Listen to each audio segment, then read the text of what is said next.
Good morning and welcome to One Lonely Farmer. Right, Teresa? Oh yeah, my wife, my beautiful wife. I wish she would come on camera a little more often because she's just the shining star of the day. Actually, I think my channel would do much better if she would sit next to me and be... Shut up. Nobody hates your... Everybody hates your gut because you talk too much. She's going to make me cry. Alright, I'm on corn ground again. What I'm doing now is putting down nitrogen and 2,4-D. I have a few broadleaf weeds here that need to be taken care of. Unfortunately, right where I'm at, it's as clean as a whistle. So I'm really kind of wasting my 2,4-D a little bit.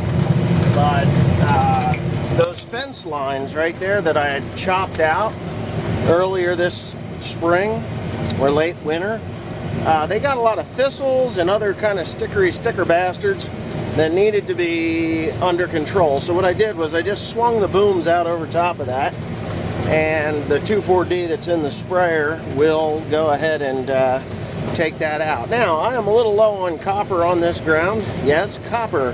And copper sulfate acts as a binder of nitrogen, or a microbicide, I guess you would call it, and that will slow the release of this nitrogen down and bind it up a little bit.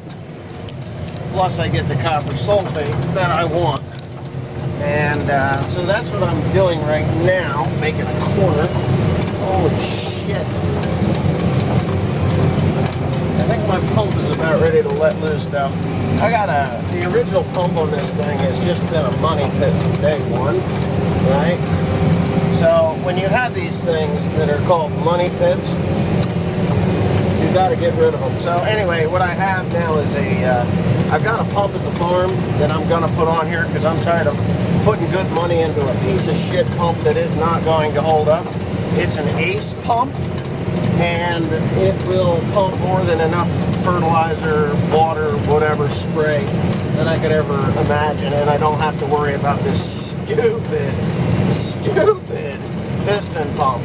These piston pumps, when they work, they're great, but when they start to fail, it's like $5,000–$6,000 to replace it, and to rebuild it, it's like $2,000 every time I rebuild this piece of junk.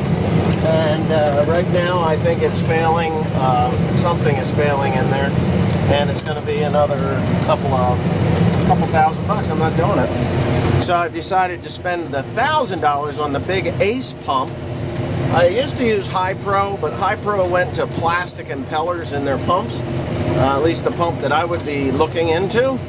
And yeah, so I decided I am not about to put a plastic impellered pump in this thing. So I decided to go with a cast iron pump, and that's what I'm going to do.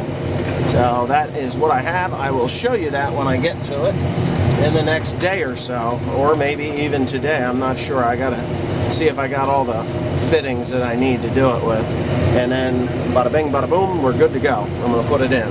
Anyway, making another corner. See you in a bit.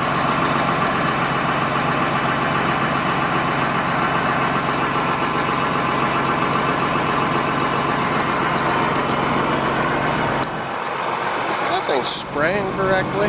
No. I think that pump is going south as well. These damn pumps are just pissing me right off. Right off. Alright, so what I got him putting down is actually Roundup. Just straight Roundup. I'm putting 2,4-D and nitrogen down. I'm just about out there. I want to get the outside rounds around this field because I want to hit that fence line over there. But this grass has been plaguing me on this farm. Of course, if I would have been able to get this corn planted a week ago, or got the fertilizer on a week ago, I wouldn't even be worrying about this grass. But as you can see, we got a whole bunch of nice little broadleaf weeds coming up. And yeah, that Roundup, it takes about 4 hours to translocate into the into what you're trying to kill. There's a whole bunch of neat little things going in here. So hopefully in a few days this stuff starts to yellow. Those little button weeds will die pretty quickly because they grow so fast, and then they'll just die. Yeah. So That's it. I want to wait for him to get ahead of me enough, and I want to check his sprayer because there's something up with it. He's either not running that engine fast enough or something's up. I'm going to give him a call, see what he's saying, because the engine has to run pretty quick in order for those pumps to produce the right, what they're supposed to. Wow, it's windy. But this grass has got to die, because if I don't kill this grass and I come back in with the fertilizer and I work it up, A, the clods are just going to be unbearable. B, they will sprout up from the roots, which I don't want.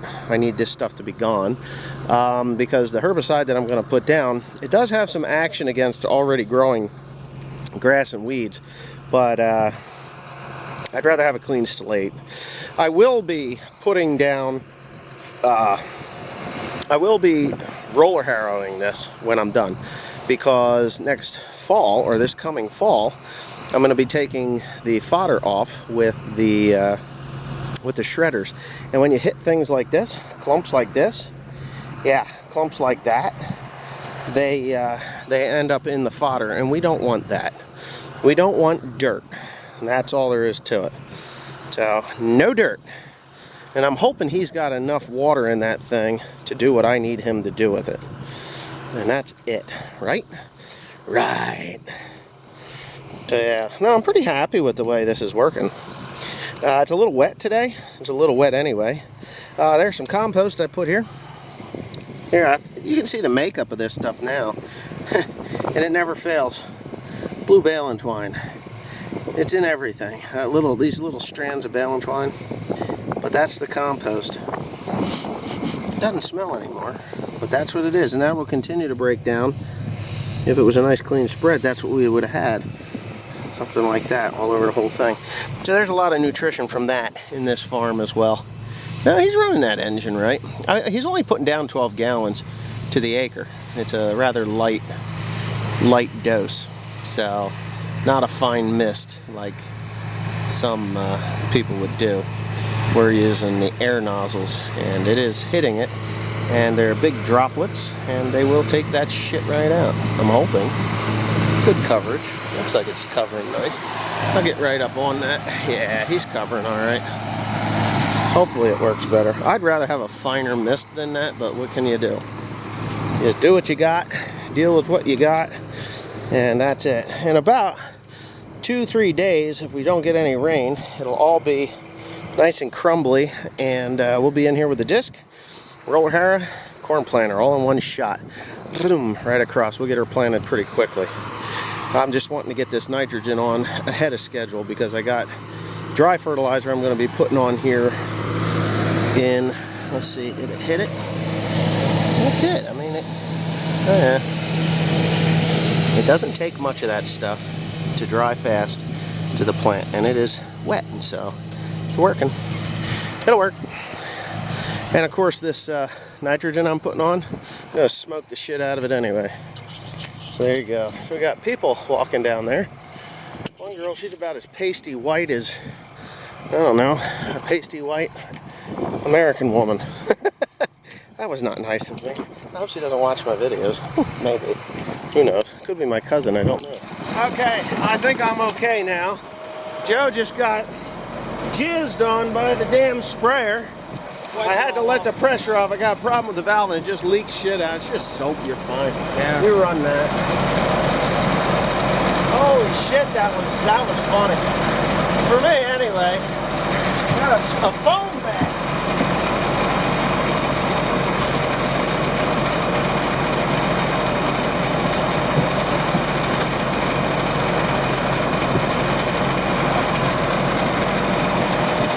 Don't you want the camera up there to see the pretty colors? Yeah, you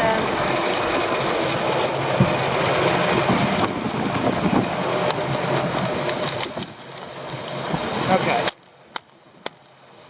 All right, give us a science lesson. Science lesson. Ancient technology. Okay. Okay, so this is copper sulfate. The guy was saying CuSO4 feed grade. Probably not really supposed to use it for this, but I do, because it's cheaper than the actual sprayable liquid that you buy.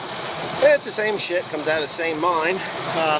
What this does is it binds the nitrogen so that it's not as volatile in the air, creating a slow release. And I'm sure there's somebody going to tell me I'm wrong, but I'm not wrong because I've done this in the past and it works very, very well.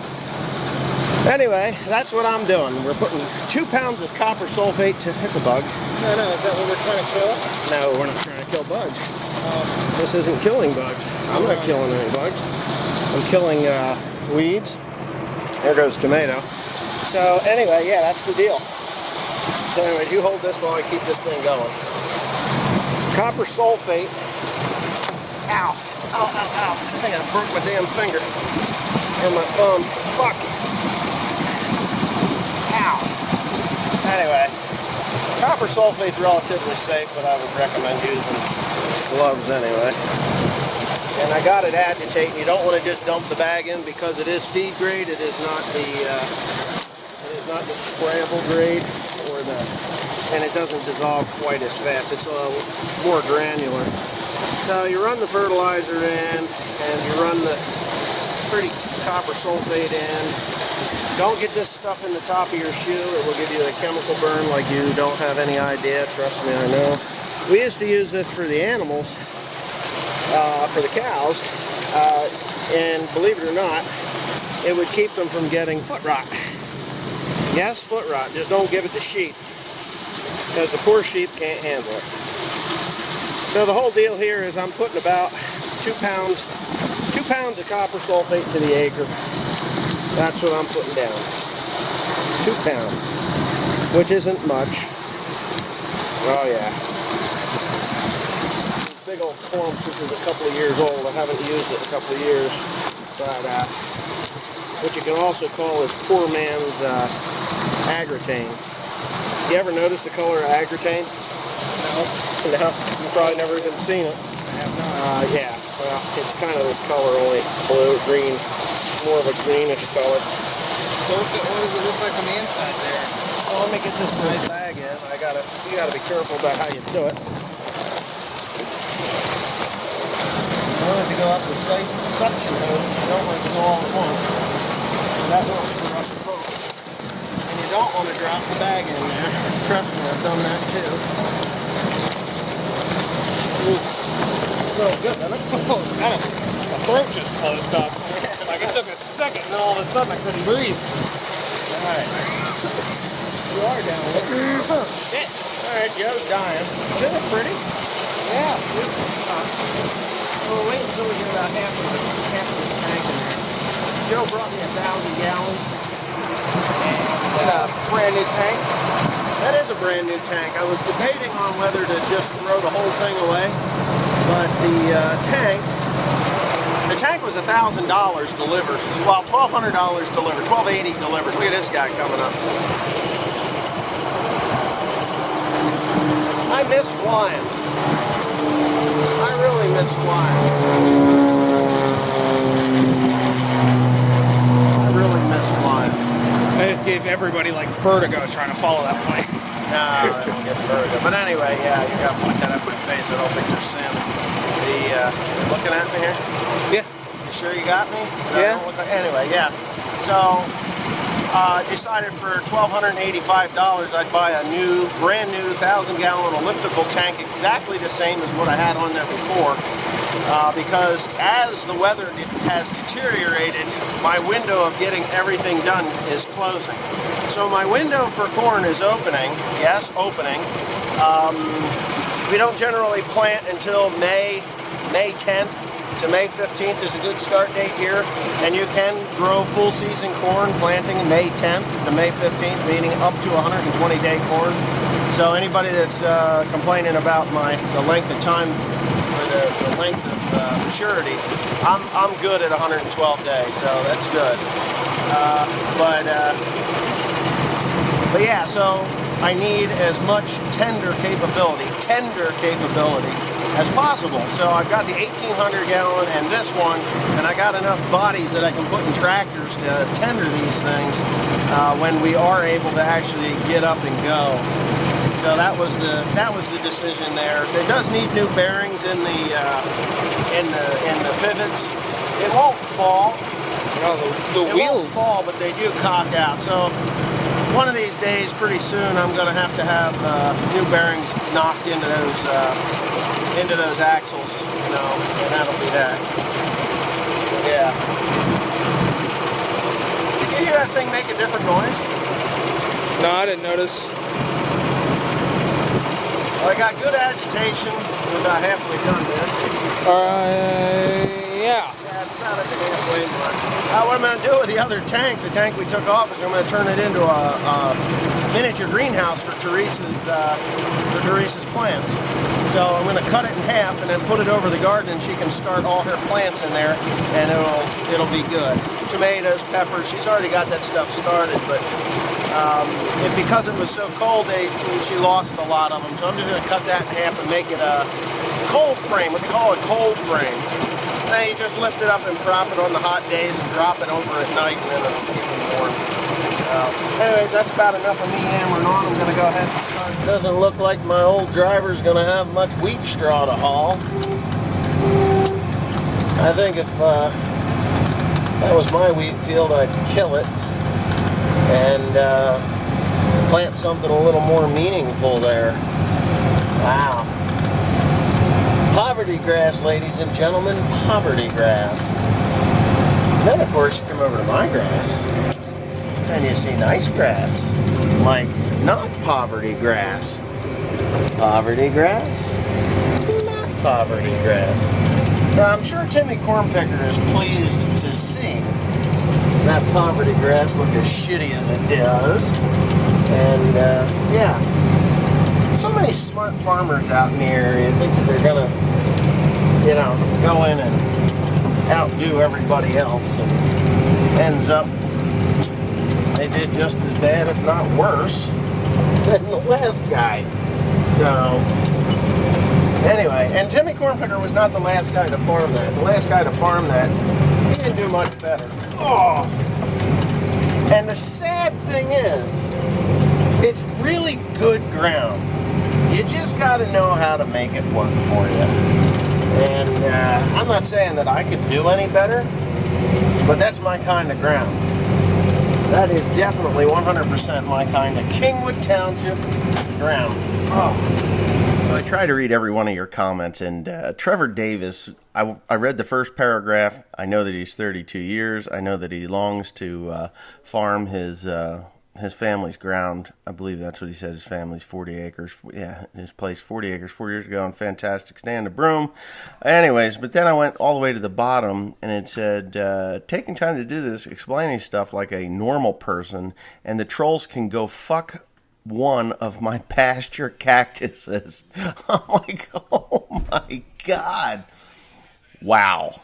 I liked that. Thank you for the laugh. Coastal PCM, CPM, Coastal CPM. Wes, did you start another channel? MGTOW, divorce you mentioned? Okay, MGTOW, MGTOW, means men going their own way. I'm married again. Me and my wife are going through this life together as partners, so I'm not going my own way, even though I've always went the way I wanted to go, and I always wanted a wife that would, I should say follow, but supported me. And yeah, but I did do the divorce channel. It's out there. You just got to look for it. Reels Pro. Your lens is like me waking up on Sunday mornings. Well, my lens is like me waking up every morning. Dirt in my eyes from the day before. I got to get a new lens cover. Oh, Paul asks, did you ever find a part for your skid steer? No, I didn't. Because I didn't. I meant to ask on your post yesterday, S. Purcell. Now, you seem to have everyone's attention. Did you change your logo? I have not seen a clear shot of it yet. My wife had her logo on her breast. And, yeah, I think you got a clear shot. Just, you know, kind of stop, like, looking at the overall picture and look, yes. It is the Bailing Crew 2020 logo. I have several logos. This will be the last one, and here we go. 5, ER. Why didn't you plant no-till? Why didn't you plant no-till? It says, why didn't, space T, you plant no-till? Actually, the grass that I planted was no-till. Now, the corn that I'm about to plant, we've worked the ground. plowed it, disked it, and now we're roller harrowing it, and I will be planting corn today, the May 5th, Cinco de Mayo. Gonna get that corn in the ground because I just don't have time to wait anymore. I have to get the rest of the fertilizer on the grass. The reason I didn't plant the corn, or I'm not going to plant the corn no-till, is because the corn planter that I have now, it is a no-till planter. Itchy head. It is a no-till planter, but there's rocks there, and every time you go over rocks, boom, it'll jump out of the ground, and I just think it's a better deal to do it that way. Plus, I have no fertilizer application on that corn planter, and I wanted all my fertilizer worked into the ground so that it is available for the corn always. So, if you don't know, nitrogen, phosphate, potassium, they do potentially leach through the soil. So you want enough in that furrow, along that furrow, to get the seed growing and the plant started up, and then to feed it throughout the summer and into the fall. So what happens with corn as it grows up, the root mass will grow out, and it'll put out little hairy roots all the way through. They don't quite touch each other because you would have root binding, but they do come on 30-inch rows. They will come about 3/4 of the way across, and they will just suck all them nutrients that I put in there out. Now, when I would put fertilizer in the row, I would move it over 6 to 8 inches, or even more at times, depending on how much I was putting in the ground. And then you would have what you call lopsided root growth. So if it's too close, it burns the roots of the plant. And if it's too far away, the roots all go to that side. They won't go clear across. There's no even spacing there. So in the past, I have had good luck with broadcasting fertilizer down, working it in, and it just works really well. So a prepared seed bed over no-till, yes, I wanted that 8 inches deep. I have 8 inches of worked in fertilizer, so that seed will get that and it just and go right on through. So that 8 inches of prepared seed bed, I know a lot of people don't want to go that deep, and it may be a challenge for me in the fall. I don't know. We'll see. I have 4-wheel drive on the combine, and yes, I have a TR96 combine. I never sold it. And getting a new header from a fella in Canada. He sent me pictures. I think it's a go. $4,000, and I go pick it up. So there you go. And I'll take Godzilla to do it, because Godzilla is just a wicked good truck to answer some other questions. Anyways, thanks for watching. See you tomorrow. Oh, you're going to see planting videos maybe tomorrow.